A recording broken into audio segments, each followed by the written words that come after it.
करेला, राजा करेला।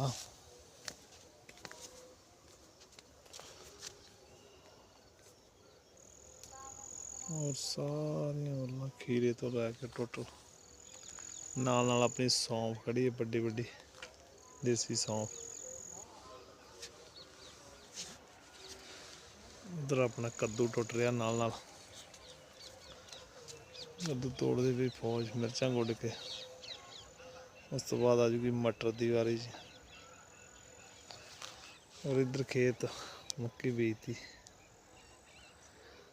खेत मक्की दे क्योंकि सामने तो सूरज बज रहा, जाते सूरज की लश्कोर है।